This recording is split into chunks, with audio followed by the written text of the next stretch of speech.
Imagine coming home after 10 years of marriage, expecting a normal evening, but instead, your wife looks you in the eye and says, "I love you, but I want to sleep with another man." Would you fight for your marriage? Walk away? Or would you set up the ultimate revenge plan? I didn't scream. I didn't argue.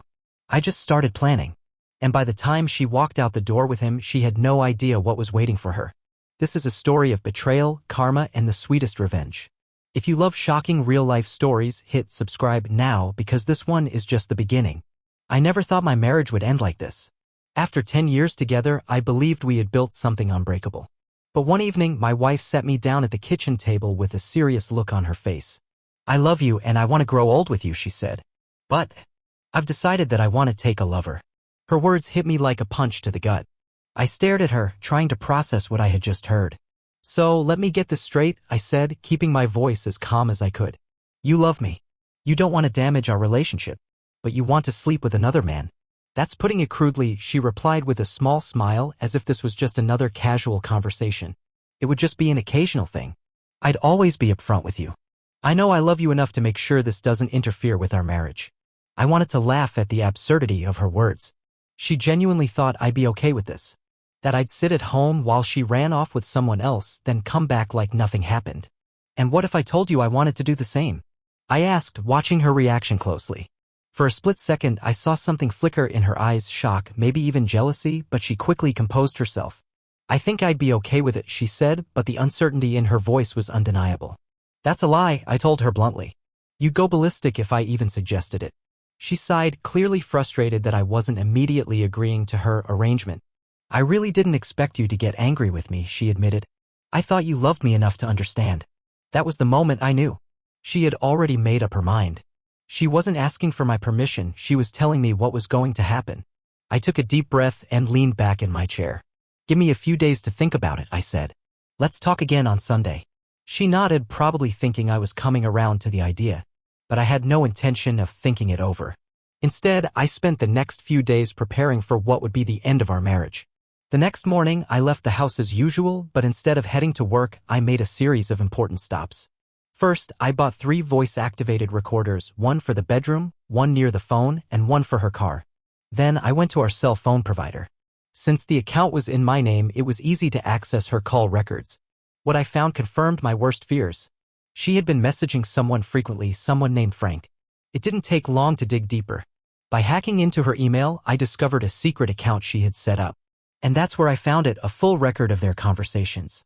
They had been planning a weekend getaway for a while. She had already made up her mind to go through with it, no matter what I said. I clenched my jaw as I read through their messages. She was so casual about it, so confident that I would just accept this. But she was wrong. I spent the rest of the day setting up surveillance. A small GPS tracker in her wallet. Another one hidden in her car. The final piece of the puzzle was a hidden camera I planned to install in their hotel room. If she was going to betray me, I was going to have undeniable proof. By Friday, I had everything in place. I barely spoke to her that morning, and she didn't seem to care. She was too busy preparing for her big weekend. When I checked the GPS later, I saw she had gone to the salon, likely getting ready to impress her new man. At 12:30 p.m., I walked into her house and went straight upstairs. She was standing there in lingerie, putting the final touches on her appearance. She turned when she heard me and quickly tried to cover herself. "Don't be stupid," I said coldly. "I've seen it before." She looked stunning. Her hair, makeup, everything was flawless. I felt a pang of anger, not because she looked good, but because she had never made this kind of effort for me. "You really went all out for him, huh?" I said, crossing my arms. "It's not like that," she tried to argue. "It's exactly like that," I cut her off. Then I reached for her left hand and slowly slid off her wedding ring. "What are you doing?" she asked, her voice shaky. "I gave you this ring on our wedding day," I said. "We made vows. We promised to forsake all others. That meant something to me. But clearly, it didn't mean the same to you." She stood frozen, staring at her bare hand as I pocketed the ring. "I won't be here when he picks you up," I continued. "But listen to me carefully. He doesn't step foot in my house. If he does, I promise you it won't end well." Her expression shifted to fear, maybe? Guilt? It didn't matter anymore. I left the house and parked down the street, waiting. When he finally arrived, she stepped outside with her suitcase in hand. No hesitation. No second thoughts. Just a smug smile in my direction before she wrapped her arms around him and kissed him right there in the driveway. That was it. The final nail in the coffin. I watched as they drove away, then turned back toward my house. It was time to change the locks. I stood in my driveway for a moment, watching their car disappear down the street. I could still see her smug grin in my mind, the way she looked at me like she had won something. Like she had pulled one over on me. It made my blood boil, but I forced myself to stay calm. I had work to do. The first thing I did was change the locks. I wasn't about to let her stroll back in like nothing had happened. Next, I reset the garage door code. She no longer had access to this house. If she wanted back in, she'd have to knock like a stranger. And that's exactly what she was now.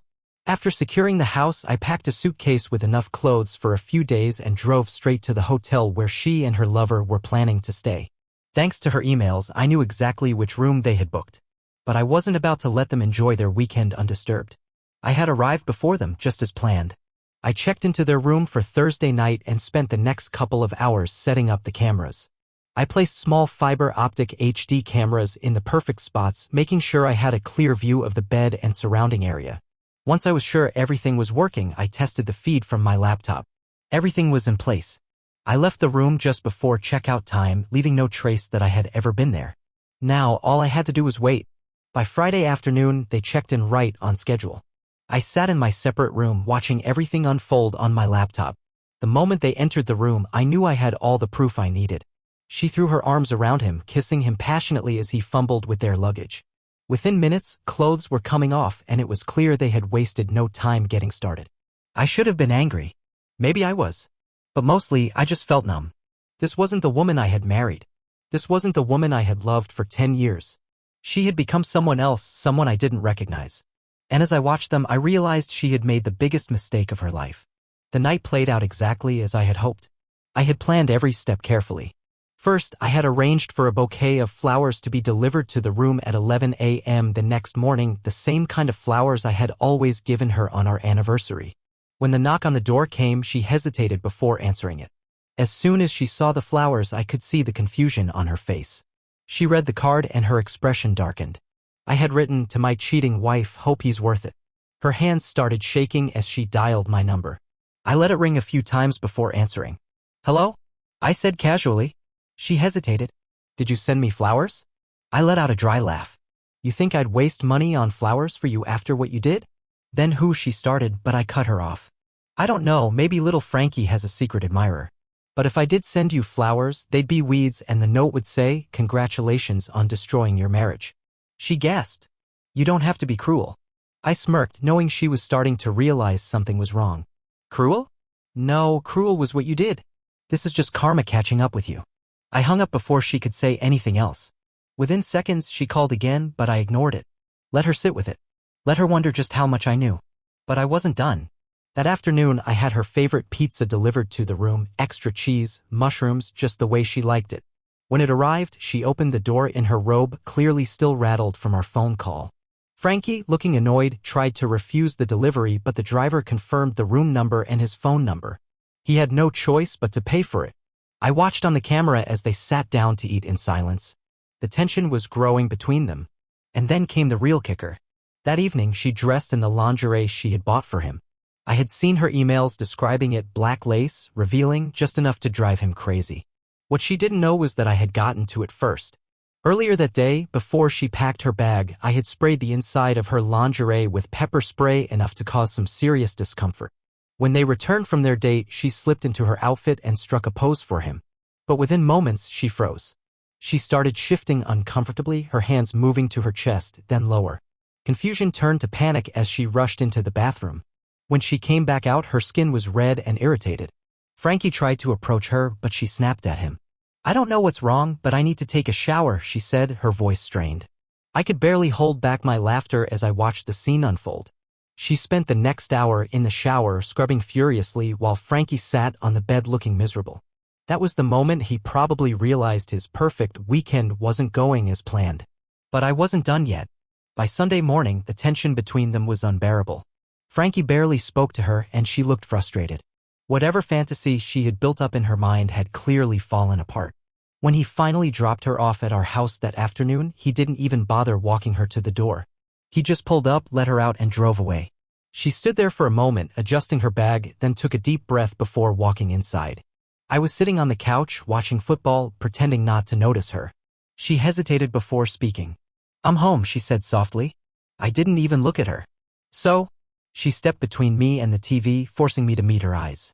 "I thought you might be happy to see me." I let out a cold chuckle. "You're not dead. That's about as much as I care." She flinched at my words. I made a mistake," she admitted. "I realize now that I was wrong. I want to fix this." I turned the volume up on the TV. "You should have thought about that before you left." She reached for my hand, but I pulled away. "I'll do anything to make it up to you," she pleaded. I finally looked at her, my expression cold. "Anything?" "Yes," she whispered. "Anything." I leaned forward, my voice low. "Then get down on your knees and prove it." She recoiled. "I can't do that." I smirked. "Exactly. Just like you couldn't stay faithful. Just like you couldn't respect our marriage." I stood up and walked toward the door. "You can sleep in the guest room tonight. Unlike you, I didn't do anything wrong, so I'm keeping the master bedroom." She was crying as I left, but I didn't care. This was only the beginning. The next morning, I woke up early, feeling more at peace than I had in weeks. The weight of betrayal was still there, but I knew I was in control now. I had all the proof I needed, and soon she would feel the consequences of her actions in full. When I walked into the kitchen, she was already sitting at the table, stirring her coffee absent-mindedly. She looked up at me with puffy eyes, her face full of regret. "Good morning," she said quietly. I ignored her and poured myself a cup of coffee. I had nothing left to say to her. The way I saw it, she had already spoken loud and clear when she walked out of my house with her suitcase, leaving with another man. She sighed, clearly frustrated with my silence. "We need to talk." I took a sip of my coffee before replying. "No, we don't." She looked desperate now. "Please, just give me a chance to explain. I don't even know what I was thinking. I made a mistake." I finally turned to face her, my expression cold. "You knew exactly what you were thinking. You planned it. You packed your bags, got your hair done, bought new lingerie, and walked out that door with a smile on your face. That wasn't a mistake. That was a choice." Tears welled up in her eyes, but I didn't care. She had her fun, and now she had to deal with the consequences. "I know I hurt you," she admitted, her voice shaking. "But I never stopped loving you." I laughed bitterly. "That's funny because it sure looked like you were enjoying yourself with him." I saw everything. Her face went pale. "What do you mean?" I set my coffee down and leaned in. "I mean, I saw it all. Every kiss. Every touch. Every second of what you did with him." I let the words sink in before continuing. "I had cameras in the hotel room." Her breath hitched and she gripped the edge of the table. You recorded me?" "That's right," I said. "You didn't just cheat. You gave me all the proof I needed to make sure you lose everything." Her hands shook as she processed what I was saying. I can't believe you would do something like that." I scoffed. "Oh, now I'm the bad guy? After everything you did?" I shook my head. "You don't get to play the victim here. You made your bed and now you get to lie in it. Alone." She wiped at her tears, struggling to find the right words. "What are you going to do with it?" I smirked. "Well, for starters, my lawyer already has copies. He's filing for divorce today. You'll be served at work just so everyone knows exactly what kind of woman you are." Her eyes widened in horror. "No, please. Not at work." I shrugged. "Actions have consequences. Maybe next time you'll think twice before running off with someone else." She shook her head, disbelief written all over her face. I never wanted to lose you." "Then you shouldn't have cheated," I said flatly. She reached for my hand, but I pulled away. "Please, I can change. I'll do anything. I'll prove to you that I can be better." I let out a humorless laugh. "I don't want better. I want a wife who doesn't need to be reminded to be faithful." I stood up and grabbed my keys. "You have until the end of the week to move your stuff out. After that, I'm changing the locks again, and if you try to come back, I'll have you escorted out by the cops." Her jaw dropped. You can't do this." I walked to the door and turned back one last time. "Watch me." Then I left, slamming the door behind me. But I wasn't done yet. The next stop was my lawyer's office. I signed the final divorce papers and provided him with every piece of evidence I had gathered: emails, text messages, video footage. He assured me that this would be an easy case, especially since she had committed adultery. Not only would I get the house, but I wouldn't have to pay her a single cent. After leaving the office, I made another important call, this time to her lover's wife. When she answered, I could hear the exhaustion in her voice. "Hello? Hi, is this Laura?" I asked, already knowing the answer. "Yes," she said hesitantly. "Who is this?" "My name is, well, let's just say I'm calling about your husband, Frank." There was a long pause. "What about him?" I took a deep breath. "I hate to be the one to tell you this, but he's been having an affair. With my wife." Silence. Then, a shaky breath. Are you sure? I have proof, I said, my voice firm. Emails, text messages, and videos. She let out a broken laugh. I knew it. I knew something was going on. He's been acting so distant lately. I'm sorry, I said, and for once I actually meant it. What are you going to do? She asked. Divorcing her. And suing him. There was a pause. Then, to my surprise, she said, I want in. That was the moment I realized I wasn't the only one who had been betrayed. Laura deserved justice just as much as I did. Let's meet up, I suggested. I have a great lawyer who can handle both our cases. Okay, she agreed. I'll be ready. By the time I got back home, my soon-to-be ex-wife was sitting on the couch looking like a wreck. She had obviously been crying, but I felt nothing. The woman I had loved was gone. She looked up at me as I entered. Where were you? I smirked. Just making sure Frank's wife knows everything. She's divorcing him too, by the way. Her mouth fell open. You told her? Of course, I said. What, did you think you could just cheat and get away with it? She shook her head, her hands clutching at her face. Oh my God. I ruined everything. Yeah, I agreed. You did. Then I went upstairs, leaving her to sit with the mess she had created. But this was far from over. Tomorrow, she would be served at work. And after that, she would finally understand what it felt like to lose everything. The next morning, I woke up early, feeling lighter than I had in weeks. The weight of betrayal was still there, but there was something satisfying about knowing that today was the day everything would come crashing down for her. Today, she would be served at work. Today, the entire illusion she had built would collapse around her. I heard her moving around downstairs, but I took my time getting ready. I wasn't going to rush out and acknowledge her, not after everything. By the time I finally walked into the kitchen, she was already dressed for work, sitting at the table with a cup of coffee. She looked up at me, her face pale, eyes filled with exhaustion.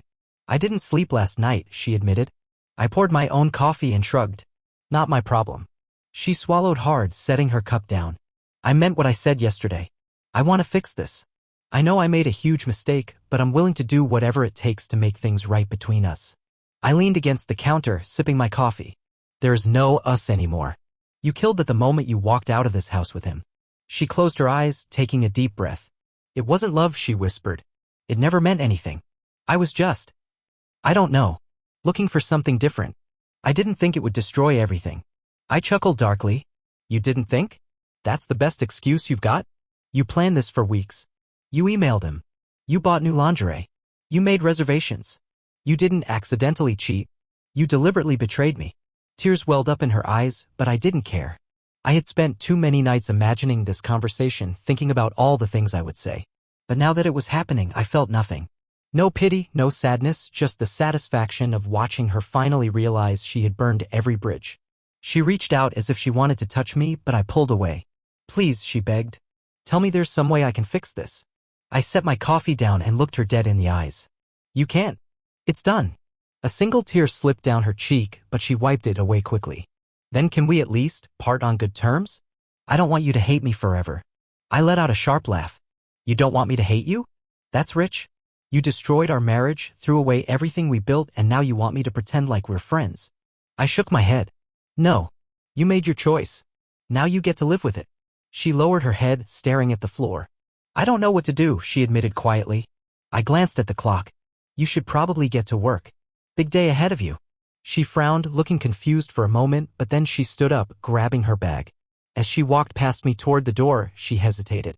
I still love you, she whispered. I didn't respond. I didn't even look at her. I just waited until she walked out the door. Then I smiled. Because in a few hours, she was going to get the shock of her life. I spent the morning tying up loose ends. First, I checked in with my lawyer. Everything was set. She would be served with divorce papers at exactly 1 p.m. while she was at work. Not only that, but Frank would be served at the same time. I wanted them both to experience the humiliation together, for everyone around them to know exactly what they had done. Next, I sent Laura, Frank's soon-to-be ex-wife, a quick message. We had stayed in touch after our meeting, and she had been more than willing to help with my plan. She had spoken to my lawyer, filed her own divorce papers, and even arranged for a little surprise for Frank when he got served. Everything is in place, she texted. Let's see how they like getting publicly humiliated. At exactly 12:50 p.m., I parked my car near my wife's office and waited. A few minutes later, I spotted her walking across the lobby, talking to a coworker. She had no idea what was coming. Then, right on schedule, a man in a suit stepped inside, holding a large envelope. He walked up to her, said something I couldn't hear, and then handed her the papers. I watched as her face went from confusion to horror. She covered her mouth with her hand, shaking her head as she read through the documents. Her coworker leaned in, probably asking what was wrong, but she was too stunned to answer. A few moments later, across the street, I saw another process server approaching Frank's office. He stepped inside, and I didn't have to wait long. A few minutes later, Frank stormed out of the building, clutching his own envelope, his face red with anger. He yanked his phone from his pocket and started dialing, probably calling my wife. Sure enough, a second later, she answered her phone, and I could practically hear her panicked voice through the glass. I wished I could hear their conversation. Was she begging him to fix this? Was she cursing him for getting caught? It didn't matter. They had played their little game. And now they were both paying for it. Satisfied, I drove back home, feeling lighter than I had in weeks. But I wasn't done yet. When I got back, I started packing up the rest of her things. I had given her a deadline to get out, and I wasn't about to change my mind. I tossed her clothes into garbage bags, piling them by the front door. If she thought she was coming back to a home-cooked meal and a heartfelt apology, she had another thing coming. At exactly 6 p.m. she came home. Her eyes were red, her makeup smudged from crying. She walked inside hesitantly, looking around as if she expected something to be different. "You served me at work," she said quietly, setting her bag down. I leaned against the wall, arms crossed. "Yeah, that was kind of the point." Her lower lip trembled. "Everyone saw. My boss, my coworkers, they all know."